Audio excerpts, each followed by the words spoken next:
Ашық мұхитта қалқып барасыз. Күн қатты қыздырып тұр, су шексіз созылып жатыр. Кенеттен брейк. Сіз өзіңізді әлем мұхиттарындағы ең қауіпті аймақтың дәл ортасында екеніңізді түсінесіз. Қорқынышты түстің басы сияқты естіледі, иә? Бірақ бұл жер өте шынайы, және ол Бермуд үшбұрышы деп аталады. Енді сіз не ойлап тұрғаныңызды білемін. Бұл жай ғана аңыз емес пе? Айтпақшы, Бермуд үшбұрышының өз атағын не үшін алғанын айтайын.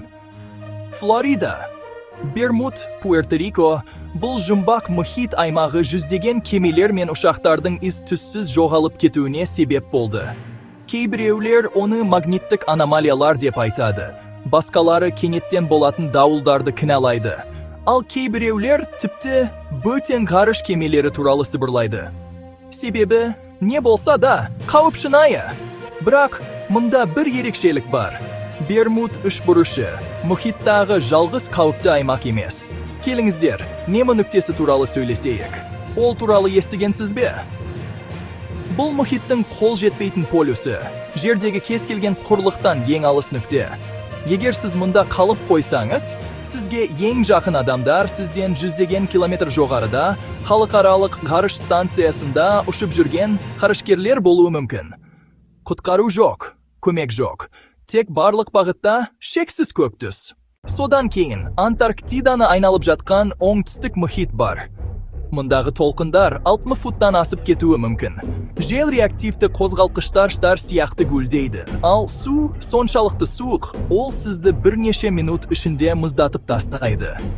Тіпті ең мықты теңізшілер де бұл жерден қорқады. Бұл әлемдегі ең қатал дауылдар туындайтын жер. Бірақ бұл жерлерді шынымен не соншалықты қауіпті етеді? Бұл тек толқындар немесе ауа райы емес, бұл болжау мүмкін еместігі. Мұхит бірнеше секунд ішінде тыныштықтан хаосқа өзгере алады. Қашқын толқындар, кенеттен болатын дауылдар, көрінбейтін ағыстар, бұл тіпті ең тәжірибелі капитанды да тосыннан ұстайтын нәрселер. Ал бұл шалғай аймақтарда, егер бірдеңе дұрыс болмаса, көмекке жету күндер, тіпті апталар қажет болады. Сонымен, адамдар неге тәуекел етеді? Кейбіреулер үшін бұл шытырман оқиғаның қызығы. Басқалары үшін бұл А нүктесінен Б нүктеге дейінгі ең қысқа жол. Бірақ жыл сайын мұхит өз шығынын талап етеді. Жоғалған кемелер, жоғалып кеткен ұшақтар, мәңгілікке өзгерген өмірлер.